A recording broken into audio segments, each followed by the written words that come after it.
Bonjour, je sais que vous attendez tous avec impatience. Je viens d'avoir donc Joseph Sipiliti, notre avocat, au téléphone, et j'ai donc notre verdict. Eh bien, Pascal Elout et moi-même, Pierre Cassan, sommes reconnus coupables.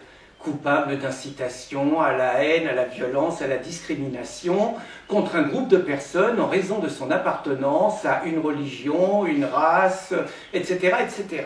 Alors, bonne nouvelle, les peines de prison avec sursis qui étaient requis contre nous n'ont pas été retenues. Ouf!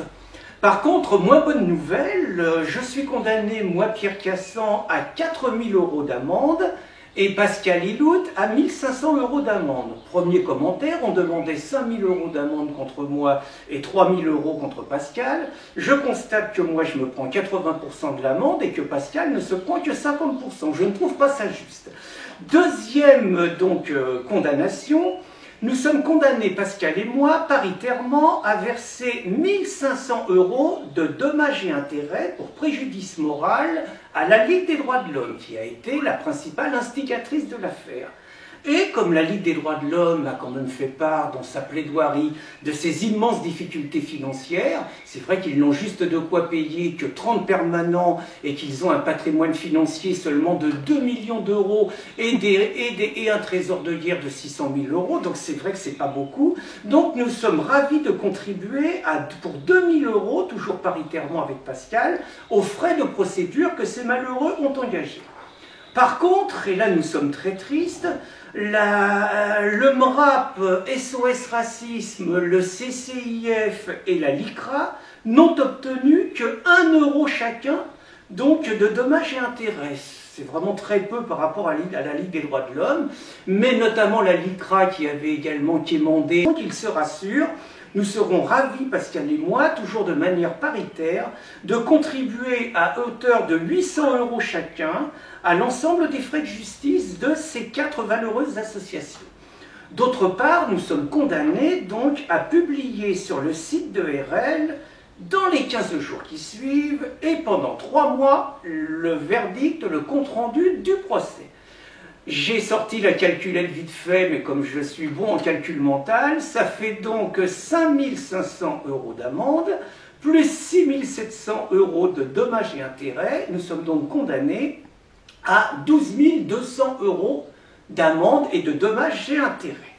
Alors bon, on va dire, on n'est pas des candides, on ne s'attendait pas, même après le drame de Toulouse, qui a quand même montré que ceux qui nous ont traînés devant les tribunaux ont eu tout faux, et qui ont quand même montré que pendant 10 heures, tout ce que nous avons raconté, Pascal et moi, tout ce qu'ont raconté nos témoins, tout ce qu'a raconté notre avocat, maître Joseph Sipiliti, c'est hélas avéré dramatiquement juste, et qu'on montrait que tout ce qu'ont raconté les prétendus antiracistes pendant 48 heures était totalement faux. Nous ne nous attendions pas à être décorés pour cela, nous ne nous attendions pas à ce qu'on nous présente des excuses en bonne et due forme, mais nous aurions pu penser peut-être dans notre candeur que cet événement avait peut-être un petit peu ouvert les yeux à quelques personnes, dont ceux qui rendent la justice au nom du peuple français. Nous ne commentons pas une décision de justice, parce que naturellement ça ne se fait pas, mais bien évidemment, nous pensons que nous ne pouvons pas accepter un jugement pareil et reconnaître comme ça notre culpabilité parce que nous ne nous reconnaissons pas coupables. Et donc, bien évidemment, nous avons 10 jours pour faire appel et je vous annonce que nous ferons appel de ce jugement. Je voulais dire d'autre part que j'ai une pensée pour Jacques Fillersheim, qui donc, avec l'écrivain Renaud Camus, sera, je le crains très probablement, lui aussi inculpé pour son intervention aux assises sur l'islamisation de la France, suite à une plainte du MRAP.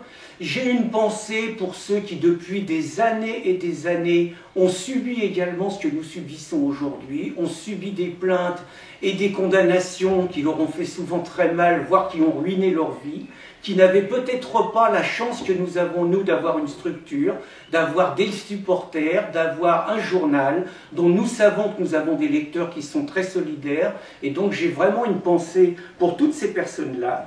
Je voulais vous dire d'autre part que plus que jamais, Riposte Laïque compte sur ses lecteurs.